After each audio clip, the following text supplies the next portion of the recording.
लिची चोर्नको लागि भनेर भन्दा नमिल्ने। हेलो गाइस, मेरो चटपट चल रहा तर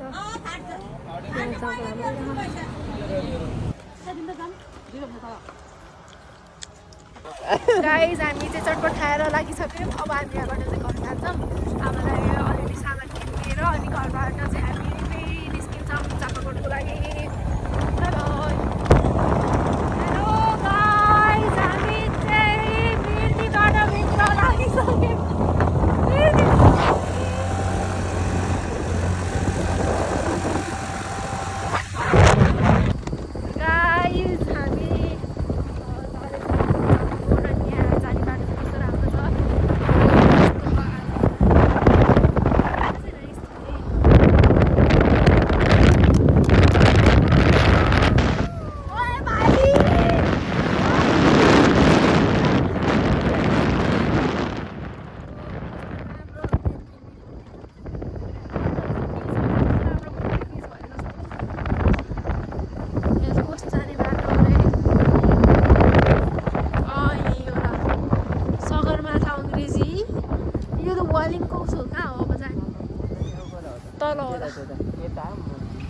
के तल भनेको त्यो त तल त्यो त भिरबाट खस्ने हो र यस्तै छ रमाइलो छ कस्तो लाग्छ आएर मैले यो ट्राइपोड लिएर भिडियो बनाइरहेको होइन अनि पुरा के भनेको त्यो भाइले के भन्यो भने थाहा आएन तर मजा आयो मजा आयो जिन्दगीमा तिनी भनेको के हो मजा दुःख भयो दुःख लिएर ओए भाइ बाटोमा जति दुःख लियो त्यति दुःख थपिन्छ जति रमाइलो लियो त्यति रमाइलो हुन्छ दुःखको बेलामा पनि रमाइलो लिन सक्यो भने चाहिँ रमाइलो हुन्छ उयो भइरहेको भइरहेन भन्नुपर्ने कोही मर्यो अनि अब हाल्यो भने ठिक तर दुःखी हुने होइन त्यस्तो कुरा नबोल्नु फेरि त्यो सबै केसमा हुन्न नि तर खुसी हुन सिक्नुपर्छ कि जिन्दगीमा मेरो पैसा होला नभने मलाई मेरो पैसा हराएको याद आउँछ गाइस म स्टोरी सुनाउँदै मेरो पैसा घरबाट गायब भयो अब कसले लियो त थाहा आएन तर 10-15 हजार चाहिँ हरायो मैले भुर्कीमा जम्मा गरेर राखेको थिएँ क्यामेरा किन्ने भनेर अनि त भुर्की पनि मैले हालेको भुर्की छैन सेम त्यस्तै देखिने भुर्की अर्को भुर्की अनि 100 रुपियाँको 3-4वटा नोट ल्याएर राखेर हालेको छोड्दैन अनि मेरो पुरै भुर्की नै गायब के त्यस्तो किन हुन्छ भने भयो मसँग है के भन्ने र गाइस मेरो फोनमा फेरि स्टोरेज खासै धेरै छैन अब म पुगिसकेपछि चाहिँ अपडेट गर्छु ल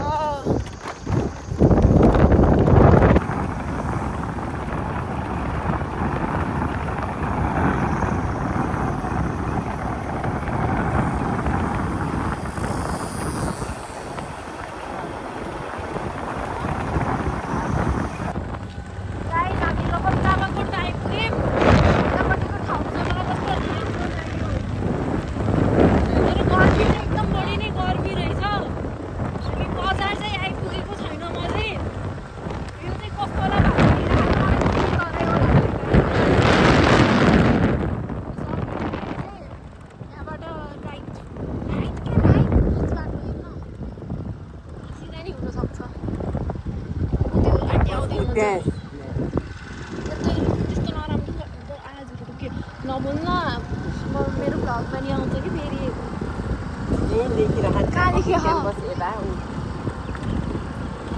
के थाहा त्यस्तो अफ रोड पनि हो अरे त गाइस कस्तो राम्रो ठाउँमा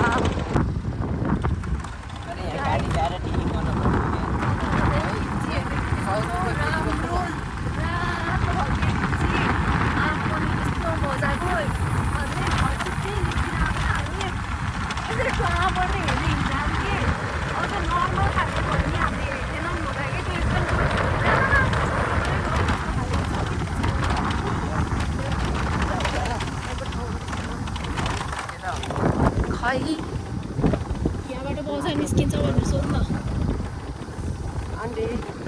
गाइस हामी घुमेको घुमे भयौँ हामी यताउता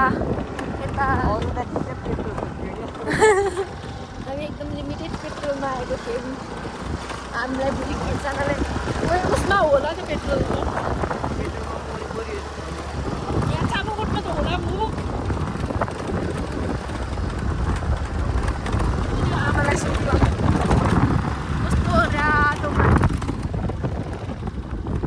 आमा विष्णु आचार्यको घर कता हो?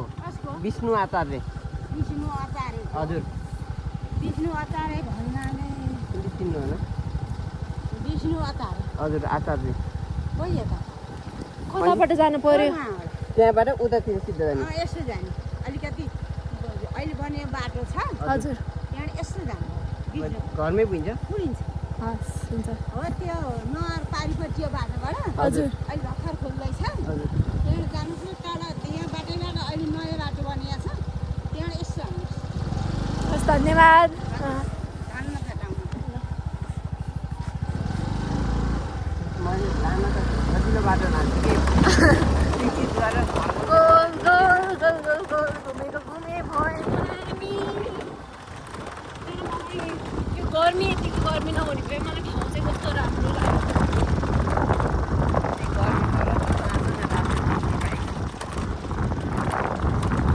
लिचीले होइन कि मलाई यो कस्तो भने तराईबाट भाइ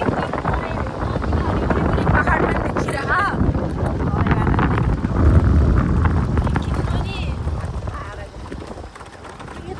स्टार्टिङमा देखिन्छ नत्र त सेदै निलै देखिन्छ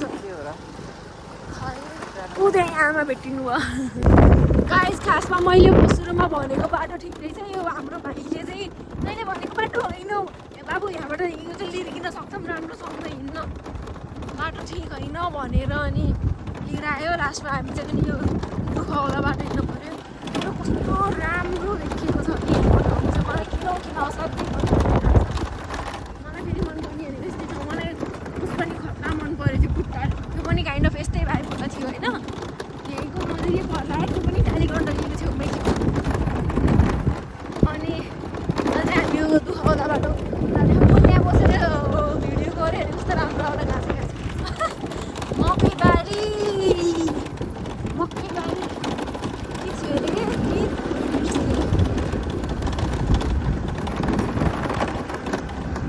गाइस बाई बाई मेरो फोन लास्टिङ थियो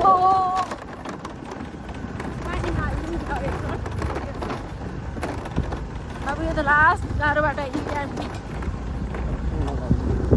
गाइस हामी चाहिँ यहाँ हजुरबाकोमा आइपुग्यौँ अनि आएर अनि टक्क लाएर मकै खाएर अनि फेरि हामी गाउँ डुल्न निस्क्यौँ अघि के भयो भने हामीले लोकेसन चाहिँ एउटा आन्टीलाई सोध्दै आएको थियौँ होइन एन्ड त्यो आन्टीले हामीलाई रङ लोकेसन भनिदिनु भएछ त्यसको चक्करमा हाम्रो स्कुटरको पनि धजिया उड्यो मेरो त्यो के भन्ने सेल्फी स्टिक नि होइन त्यो स्ट्यान्डको भाँचियो एन्ड देन हामी यति धेरैको लगभग 20 मिनट जति 20 मिनटभन्दा धेरै लगभग आधा घन्टा जति चाहिँ यतिकै यो वरिपरि यो घरको वरिपरि टक्क लाएर घुमेको भएछौँ रङ डिरेक्सन भनिदिएको भएर एन्ड सबभन्दा मेन लस भनेको मेरो त्यो स्ट्यान्ड जुन स्टिक थियो त्यो गयो किनभने अघि हामी चाहिँ यहीँ आएको थियौँ कि यहीँ आएर यहीँ हो कि यहाँ आएर हामीले लोकेसन सोधेको त्यहाँ आन्टीले हामीलाई माफ फर्केको खासमा लोकेसन हो त्यहाँबाट जस्तै त्यो घरबाट यहीँ आएको त्यो घरमा नि होइन कि भाइ हामी यहीँ सोधेको नि अफ रोडमा नै त्यो इटा यहीँ आएको इटावालामा पुरी कति नराम्रो रोड खोलेको गाइस अब त्यही हो हाम्रो कहानी अब हामी डुल्न गइरहेको छौँ हेरौँ अब guys I am taking my old bag मलाई यो ठाउँ मन परेन आई डोन्ट नो किन तर मलाई मन परेन के हो यो कहाँ जाने के गर्ने प्रपर गाउँ नै छ कि मतलब हल्का बजार टाइपको इभन गाउँतिर जाने उसमा पनि कुनै न एउटा स्लेट एरियामा त हल्का बजारहरू त हुन्छ नि त यहाँ त छैन यहाँ त पुरै गाउँ छ हामी यहाँ गाउँको बच्चा बच्चीसँग फुटबल खेल्न आइसक्यो म चाहिँ यहाँ चाउचाउ खाँदै हेर्दै बसिरहेको अनि यिनीहरूले यिनीहरूको म्याच सुरु भयो 50 रुपिसको बाजी मान्छे हेर्दै बसिरहेको मलाई रमाइलो भइरहेको अनि त्यो चाहिँ बिहान निस्क्यो भने मेरो एमएल बनिसक्यो मेरो टाइपोड पाचियो म हजुरहरूलाई म्याच देखाउँछु र यिनीहरूको म्याच सुरु भइसकेको छ म चाहिँ यहाँ बसिरहेको छु कमेन्ट्री गर्नको लागि हो त्यो व्हाइट कलरको सुरुवाल लगाएको ग्रिन कलरको टी सर्ट लगाएको चाहिँ मेरो भाइ अझै सब यहाँको भाइहरू बच्चाहरू के भइरहेको भिडियो भयो कि के भयो मैले थाहा पाएन म फेरि कट हान्छु अघि भिडियो गरेँ भनेको त स्लो मोसन भयो रहेछ, त्यही भएर क्वालिटी पनि नराम्रो आइरहेको छ होला। ओ माई गड, मेरो भाइ लड्यो। मेरो भाइको गोल हुन असफल। ल ल ल ल, goal goal goal goal. Oh no, एकदम किपरले चाहिँ राम्रोसँग किपिङ गर्नुभएको छ। मलाई आउनु गोल सेभ भयो। मैले हेर्दा नाइस। ल सुरु भइसक्यो म्याच। झुक्काउन खोज्दै तर असफल। Goal goal, easily goal. Time कतिको हो? टाइम फेरि हाम्रो रोमाञ्चक कार्यक्रम सुरुवात भइसकेको छ। म त यहाँ चल्दा खाले रम्बा। ओ सम्बा हो भन्छ। ओ रम्बा हो।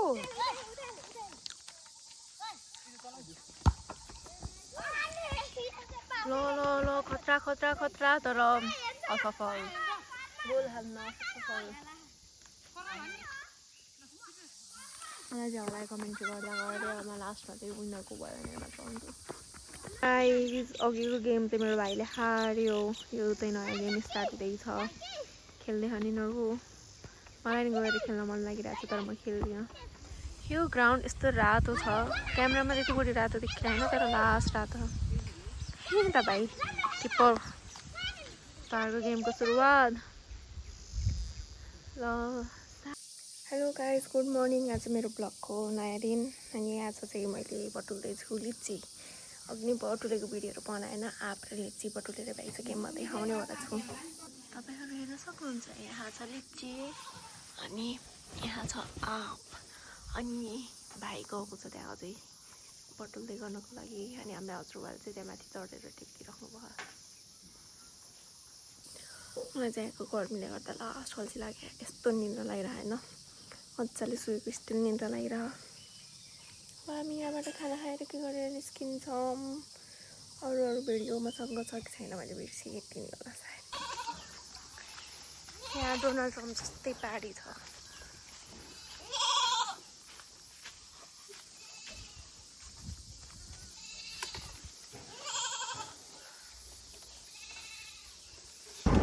सर र मोटर गाडीमा सिधा सिधा सिधा।